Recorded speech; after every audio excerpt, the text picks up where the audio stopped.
میزبان حیا جاوید کا سلام قبول کرے۔ 2 مارچ 2024 عیسوی بمطابق کے 20 شعبان الموسم 1445 ہجری بروز سنیچروار ڈالتے ہیں۔ ناظرین، آج کے خبر نامے پہ ایک نظر۔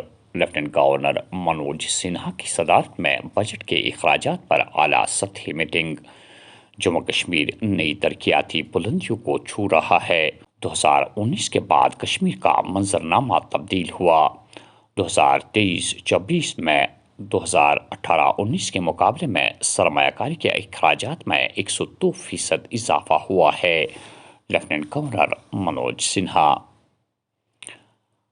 ہم پارلیمانی انتخابات 400 میں سے زائد سیٹیں جیتیں گے کیونکہ ملک کے عوام نے مودی سرکار پر اعتماد جتایا ہے۔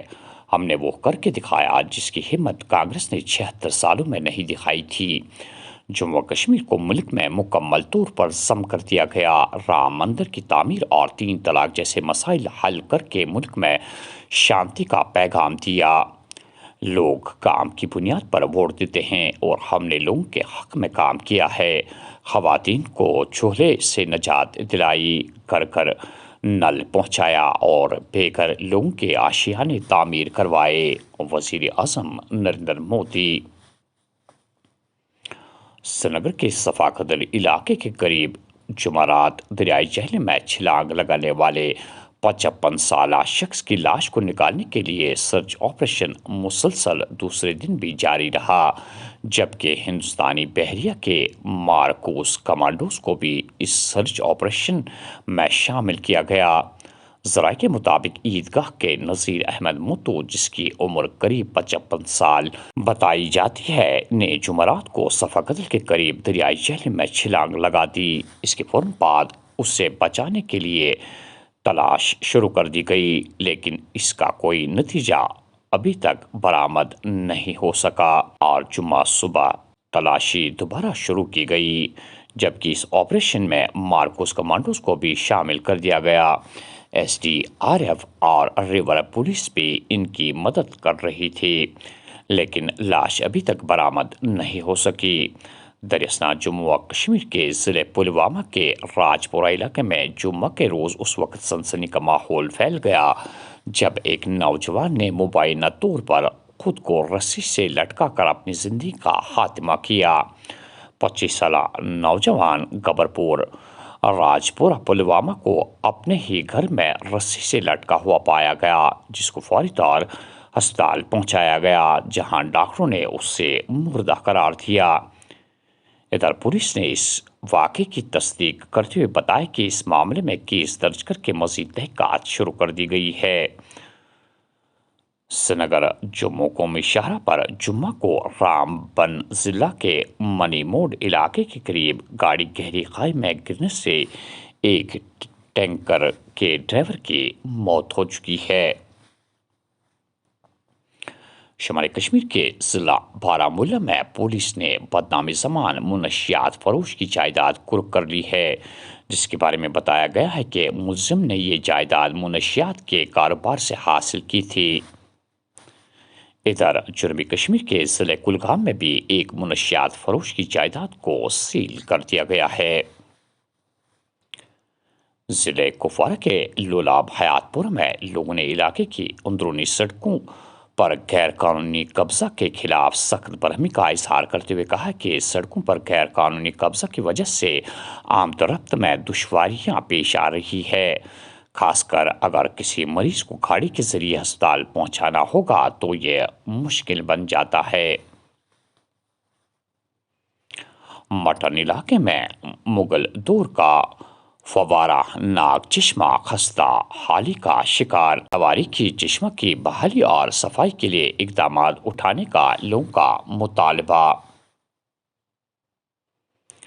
بی ایس ایف کے انسپکٹر جنرل نے بتایا ہے کہ سرحدوں پر کسانوں کو بھرپور حفاظتی حصار میں کام کرنے کے لیے اقدامات اٹھائے جائیں گے تاکہ کسان اپنے روزمرہ کے کام کو معمول کے مطابق انجام دے سکے۔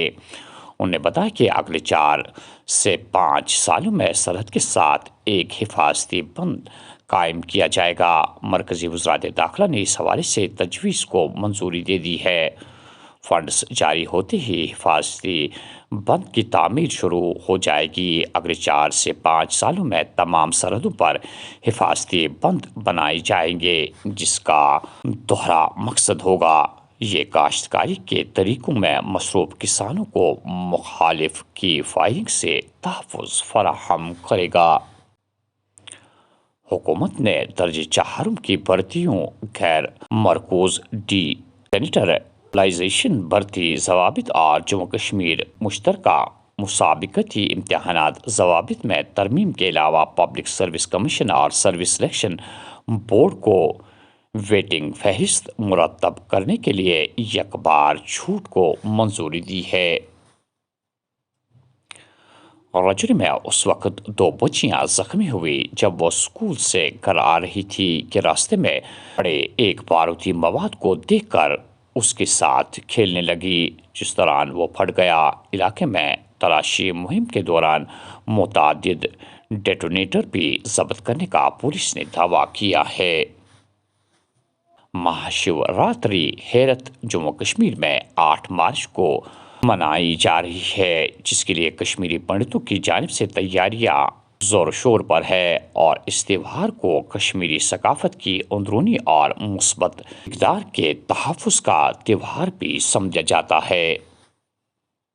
سرینگر سمیت وادی بھر میں جمعہ کی صبح سے ہی بارشیں جاری رہنے کے بیچ محکمہ موسمیات نے ایک بار پھر درمیانہ درجے سے لے کر بھاری بارش اور برفباری کی پیشن گوئی کی ہے، جبکہ وادی بھر میں شبانہ درجہ حرارت میں بہتری آئی ہے۔ تاہم گلمرگ میں درجہ حرارت منفی نقطۂ جماعت سے برابر نیچے ریکارڈ کیا گیا ہے۔ ادھر سری نگر میں کم از کم درجہ حرارت 4.5 ڈگری سینٹی گریڈ ریکارڈ کیا گیا، جو گزشتہ رات کے 2.1 ڈگری سینٹی گریڈ کے مقابلے میں تھا۔ محکمہ نے ایڈوائزری جاری کرتے ہوئے کہا کہ جموں کشمیر میں 3 مارچ کی دوپہر تک درمیانہ درجے سے بھاری بارش برفباری متوقع ہے اور 2 مارچ کو اس کی گرمی عروج پر ہے۔ موسمی سرگرمی جموں سری نگر ہائی وے اور جموں کشمیر کے درمیانی اور اونچے رسائی کی دیگر بڑی سڑکوں سمیت سطحی اور ہوائی نقل و حمل میں خلل کا باعث بن سکتی ہے۔ برفباری والے علاقوں میں رہنے والے لوگوں پر زور دیا گیا ہے کہ وہ برفانی تودے کے شکار علاقوں میں جانے سے گریز کرے۔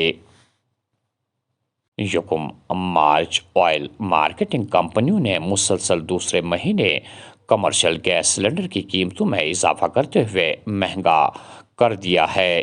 دہلی میں کمرشل LPG سلنڈر کی قیمت میں 25.50 روپے کا اضافہ کیا گیا ہے۔ مہینے کے پہلے دن یعنی یکم مارچ کو LPG گیس سلنڈر کی قیمت میں ایک بار پھر اضافہ کیا گیا ہے۔ دہلی میں LPG سلنڈر 25 روپے مہنگا ہو گیا ہے، جبکہ ممبئی میں اس کی قیمتوں میں 26 روپے کا اضافہ ہوا ہے۔ آئل مارکیٹنگ کمپنیوں نے مسلسل دوسرے ماہ 19 کلو کمرشل گیس سلنڈر کی قیمتوں میں اضافہ کیا ہے۔ پچھلے مہینے بجٹ والے دن بھی یعنی یکم فروری 2026 کو اس میں 14 روپے کا اضافہ کیا گیا تھا۔ اور آخر میں یہ خبر کہ ملک میں خواتین کو سماجی، اقتصادی اور مذہبی آزادی میسر، بھارت دنیا میں خواتین کو بااختیار بنانے کا ایک مثالی ملک بن گیا ہے: صدر مرمو۔ ناظرین، یہ تھا آج کا خبرنامہ۔ دیجیے میزبان حیا جاوید کو اجازت۔ اللہ نگہبان۔